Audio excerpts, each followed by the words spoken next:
नमस्कार. मी प्राध्यापक डॉक्टर सुनील राजपूत, प्रताप महाविद्यालय अंमळनेर, राज्यशास्त्र विभाग. विद्यार्थी मित्र, आपण आज TYPAच्या सेमिस्टर 6च्या भारतीय राजकीय विचारवंत मधील विनायक दामोदर सावरकर यांचे राजकीय विचार आपण पाहणार आहोत. स्वातंत्र्यवीर विनायक दामोदर सावरकरांचे राजकीय विचार पाहताना आपण सुरुवातीला त्यांची थोडक्यात ओळख करून घेऊ. तर स्वातंत्र्यवीर विनायक दामोदर सावरकर यांच्याविषयी सांगायचं झालं तर सावरकरांनी भारताच्या स्वातंत्र्य लढ्यातील एक क्रांतिकारक, बुद्धिप्रामाण्यवादी, समाजसुधारक, देशभक्त, प्रतिभासंपन्न लेखक व वक्ते तसेच हिंदुत्वाचे कट्टर पुरस्कर्ते म्हणूनही ओळखले जातात. त्यांना बॅरिस्टर विनायक दामोदर सावरकर म्हणूनही ओळखले जातात. स्वातंत्र्यवीर विनायक दामोदर सावरकर यांचा जन्म 18 मे 1883 रोजी नाशिक जिल्ह्यातील घुंगूर येथे झाला. सावरकरांचे विचार शास्त्रीय त्याचबरोबर तर्कशुद्ध पद्धतीचे असून इतिहासाचे तत्वज्ञान, हिंदुत्वाची मीमांसा, सामाजिक सुधारणा तसेच सैनिकीकरणाबाबत त्यांचे विचार भारताच्या सामाजिक राजकीय क्षेत्रात मौलिक स्वरूपाचे असे आहेत. शौर्य, निर्भयता, राष्ट्रभक्ती, स्वार्थ, त्याग इत्यादी बाबत त्यांचे स्थान खूप वरचे होते. ते एक प्रगत विचारवंत होते. सावरकरांवर जोसेफ मॅझिनी, विष्णुशास्त्री चिपळूणकर, लोकमान्य टिळक, शिवराम महादेव परांजपे यांच्या लेखनाचा व विचारांचाही प्रभाव होता. तसेच शिवाजी महाराजांना तर ते स्वातंत्र्याची देवताच मानत. सावरकरांचे जोसेफ मॅझिनीवरती 1857चे स्वातंत्र्य समर, हिंदुत्व, माझी जन्मठेप इत्यादी पुस्तके सुद्धा जगप्रसिद्ध आहेत. त्यांना 50 वर्ष अजन्म सक्त मजुरीची शिक्षा होऊन अंदमान बेटावरील तुरुंगात रवानगी करण्यात आली होती. सावरकरांची हिंदू एकता व अखंड भारत हे ध्येय होते आणि त्यांनी समाजासमोर क्रांतीचे नवे तत्वज्ञान हे उभे केलेले होते. आणि म्हणून आपल्याला त्यांचे राजकीय विचारांमध्ये आपल्याला काही गोष्टींचा या ठिकाणी विचार त्यांचे पाहावायचे आहेत की स्वातंत्र्यवीर सावरकर यांचे राजकीय विचार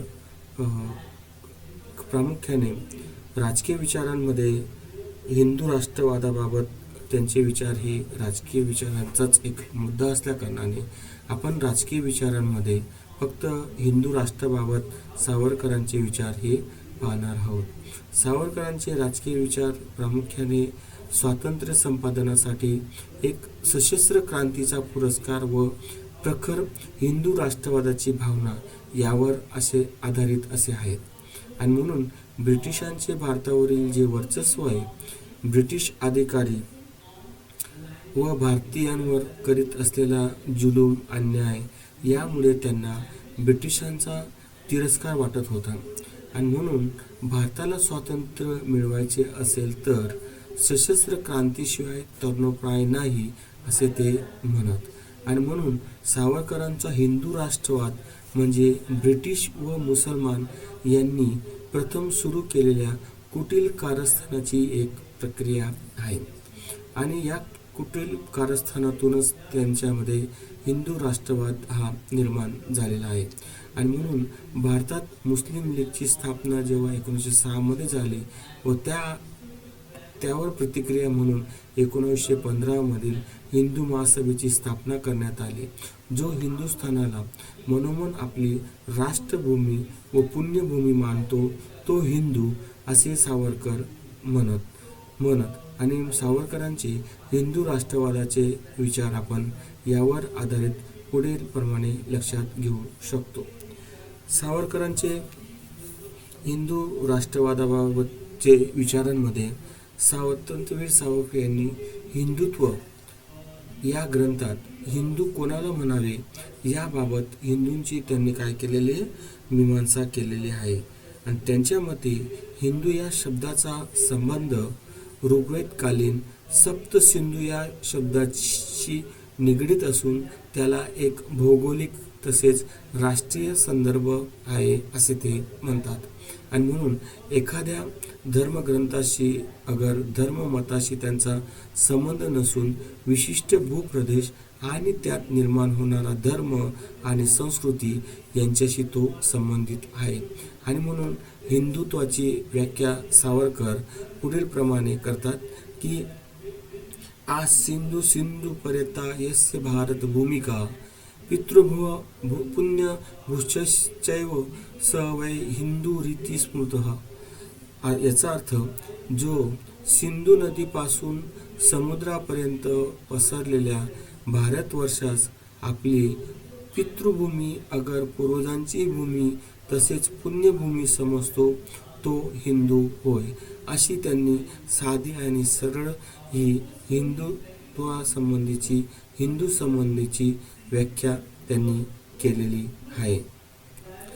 यामध्ये आपण हिंदुत्वाची व्याख्या करताना ज्या व्याख्येच्या आधारावरती आपण काही वैशिष्ट्ये हिंदुत्वाची वैशिष्ट्ये लक्षात घेऊ की ज्या व्याख्येच्या आधारावर सावरकरांच्या हिंदुत्वाच्या कल्पनेची ही वैशिष्ट्ये आहेत. जसे की पहिले वैशिष्ट्य आहे की जी व्यक्ती जी आपण आता व्याख्या पाहिली त्या व्याख्येच्या आधारावरती हिंदुत्वाची काही वैशिष्ट्ये आपल्याला स्पष्ट करता येतील. त्याच्यातले पहिले वैशिष्ट्य असे की जी व्यक्ती सिंधू नदीपासून तर ब्रह्मपुत्रा नदीपर्यंत आणि हिमालयापासून ते कन्याकुमारीपर्यंतचा जो प्रदेश आहे हा प्रदेश एक आहे असे मानून त्यावर निश्चित प्रेम करतो तो हिंदू होय असे त्यांचे याबद्दल मत आहे. त्याचबरोबर दुसरे वैशिष्ट्य असे की वैदिक काळापासून चालत आलेल्या आर्यवंशाचा तसेच सप्तसिंधूपासून चालत आलेल्या राष्ट्राभिमानाचा अभिमान बाळगतो तो हिंदू होय अशी त्यांची हिंदुत्वासंबंधीची धारणा आहे. हिंदुत्वाचे तिसरे वैशिष्ट्य म्हणजे भारतवर्षाला पुण्यभूमी मानणारा हिंदू आपल्या ह्या भूमीत आपले पूर्वज धर्माचे संस्थापक राहत असल्यामुळे आणि त्यांच्या कार्याने या भूमीला पुण्यत्व प्राप्त झाल्याने या पुत्रभूमीबाबत प्रेम तसेच निष्ठा बाळगणे असून आपल्या पूर्वजांचा पराक्रम कला कौशल्याच्या वस्तू साहित्य इत्यादी बाबतचा अभिमान म्हणजे संस्कृतीबाबतचा अभिमान होय असे त्यांचे हिंदुत्वाबाबतचे मत होते. आता ह्या तिघी वैशिष्ट्यांचं जर आपण थोडक्यात विश्लेषण केले तर यामध्ये असे दिसून येते की देश वंश संस्कृती या तीनही घटकांनी एकत्रित आलेले लोक हिंदुत्व यात समाविष्ट होत असून राष्ट्र अगर देश वंश अगर जात आणि संस्कृती यामुळे एक हिंदुत्व तयार होते. आणि म्हणून भारतभूमीबद्दल भक्ती बाळगणे ही हिंदुत्वाची मुख्य कसोटी असून दुसरी कसोटी हिंदू कुलीनत्व असून आर्यवंशाचा अभिमान बाळगणे ही आहे. आणि म्हणून भारतात वैदिक काळापासून सप्तसिंधूंपासून हा राष्ट्राभिमान बाळगत चालत आलेला असून त्यात वांशिक श्रेष्ठत्वाच्या जाणीवेबरोबर स्वातंत्र्याची जाणीव तसेच कर्तव्याची प्रेरणाही आहे. म्हणून शेकडो वर्षाच्या इतिहासाने या भावना दृढ केल्या असून एका जातीतील जन्मलेल्या हिंदूने अन्य हिंदू जातीत विवाह केला तरी त्याचे हिंदुत्व हे कायम राहते.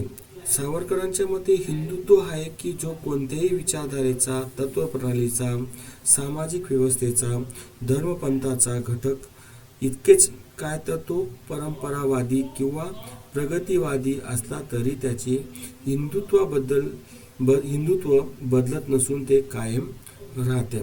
कारण हिंदुत्व हे त्याच्या रक्तारक्तात खेळत असते. आणि या दृष्टिकोनातून जे मूळचे हिंदू धर्मातून धर्मांतर करून मुसलमान किंवा ख्रिस्ती धर्मात गेले आहेत, अशा लोकांना हिंदुत्वाचा दावा करता येणार नाही, कारण ते भारतभूमीला आपली पुण्यभूमी मानू शकत नाही. त्यांच्या धर्माच्या संस्थापक हे इतर देशात किंवा भूमीत जन्माला आलेले असून अशा धर्मांतरित लोकांची संस्कृतीही निराळी असते. आणि म्हणून सावरकर हिंदुत्वाची व्याप्ती विशद करताना भारतातील जे बौद्ध आहेत, जैन आहेत, शीख आहेत, आर्य समाजी आहेत, ब्राह्मो समाजी आहेत इत्यादींनाच ते हिंदू मानतात. त्यांच्या मते या सर्वांची पितृभूमी तसेच पुण्यभूमी भारतवर्षच असल्यामुळे त्यांचा समावेश हिंदुत्व या हिंदू राष्ट्र यामध्ये करावा लागेल.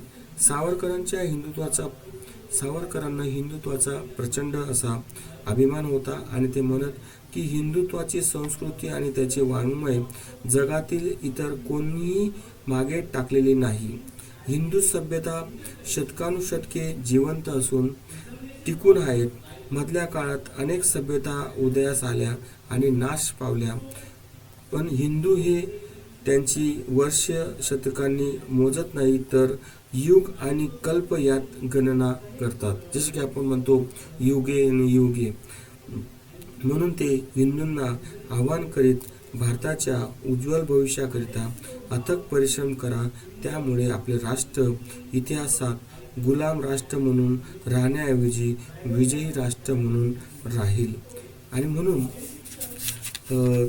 त्यासाठी ते हिंदू राष्ट्राविषयीमध्ये हिंदू राष्ट्रवादाचा ते पुरस्कार केला असला किंवा करत असले तरी भारतीय राष्ट्रवादाला वा हिंदू राष्ट्रवादाला त्यांनी कधीही विरोध केला नाही. आणि म्हणून भारतातील निरनिराळ्या धर्मांचे लोक मुख्यत्व मुस्लिम धर्मीय हे स्वतंत्र राष्ट्राच्या मागणीचा त्याग करून एक राष्ट्रीयत्वाच्या भावनेने एकत्रित राहू इच्छित असतील व आपल्या राष्ट्रासाठी कोणताही त्याग करावयास तयार असतील आणि हिंदी अगर भारतीय राष्ट्रीयत्वाशी एकनिष्ठ राहण्यास तयार असतील तर भारतीय राष्ट्रवाद विकसित होऊ शकतो.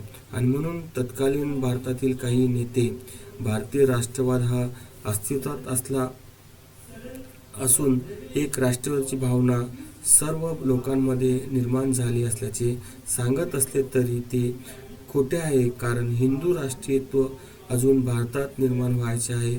सावरकरांनी आपल्या विचारात कधीही द्विराष्ट्रवादाचा पुरस्कार केला नव्हता. तसेच हिंदुस्थानात मुस्लिम धर्मियांचे एक निराळे राष्ट्र आहे वा भारत हे दोन राष्ट्र मिळून झालेले आहे हे मत त्यांना मान्य नव्हते. आणि म्हणून भारतात मुसलमान अल्पसंख्याक असल्यामुळे भारत त्यांचे एक राष्ट्र होऊ शकेल, मात्र भारतात दोन राज्ये आहेत व भारतात मुस्लिम धर्मियांचे एक राज्यांतर्गत राष्ट्र राज्य आहे हे मानण्यास ते तयार नव्हते. आणि म्हणून सावरकरांचे राजकीय विचार हे हिंदू राष्ट्राभोवतीच केंद्रीभूत झालेले होते. एका बळकट हिंदू राष्ट्राच्या उभारणीचे त्यांचे स्वप्न होते. आपली राष्ट्रीयत्वाची कल्पना स्पष्ट करताना ते म्हणतात की केवळ एका देशात राहणे वा समान भूप्रदेश एवढ्यावरतीच राष्ट्रीयत्वाची उभारणी करता येणार नाही. त्यासाठी एका देशात राहणाऱ्या लोकसंख्यांबरोबर त्यांच्यात धार्मिक, वांशिक, सांस्कृतिक समानता वा एकतेबरोबर भाषिक तसेच जातीय व आर्थिक एकता असणे आवश्यक असून त्यासोबत एकत्रित राहण्याची तसेच एकत्र राहून राष्ट्रासाठी कोणताही त्याग करण्याची, कष्ट करण्याची तयारी वा भावना असावी लागते. एक राष्ट्रीयत्वात समान परंपरा, समाजित आणि समान ध्येयवाद आवश्यक असतो व तो ध्येयवाद भारतातील हिंदू, जैन, शीख इत्यादींमध्ये आहे. मात्र मुस्लिम तसेच ख्रिश्चन धर्मीय लोक हे धर्म, वंश, संस्कृती, ध्येय या दृष्टीने वेगळे असून ते भारतवर्षाला आपली पितृभूमी तसेच पुण्यभूमी मानू शकत नाही. म्हणून त्यांना वगळून ते भारतास एक प्रबळ हिंदू राष्ट्र बनवू इच्छित होते. तर अशा पद्धतीने सावरकरांनी हिंदू राष्ट्राबद्दल, हिंदू राष्ट्रत्वाबद्दल किंवा हिंदू राष्ट्रा विषयी आपल्या राजकीय विचारांमध्ये हिंदू राष्ट्रांविषयी सावरकरांनी हिंदुत्व तसेच हिंदू राष्ट्रांविषयीचे विचार प्रभावीपणे मांडले असून त्यांचा हिंदू राष्ट्रवाद ज्वलंत स्वरूपाचा आहे. त्या बाबत त्यांनी कोणतीही तडजोड स्वीकारली नाही. मात्र असे असले तरी अल्पसंख्याकांविषयी त्यांच्या मनात सहिष्णुतेची भावना होती. याबाबत त्यांनी धर्मसहिष्णुता तसेच धर्मनिरपेक्ष तत्त्वांचा स्वीकार केला होता. सावरकर मुसलमानांचे शत्रू नव्हते, म्हणून तर त्यांनी हिंदुस्थान व भारतास संयुक्त हिंदी राज्य व राष्ट्र बनण्यास संमती दिली होती.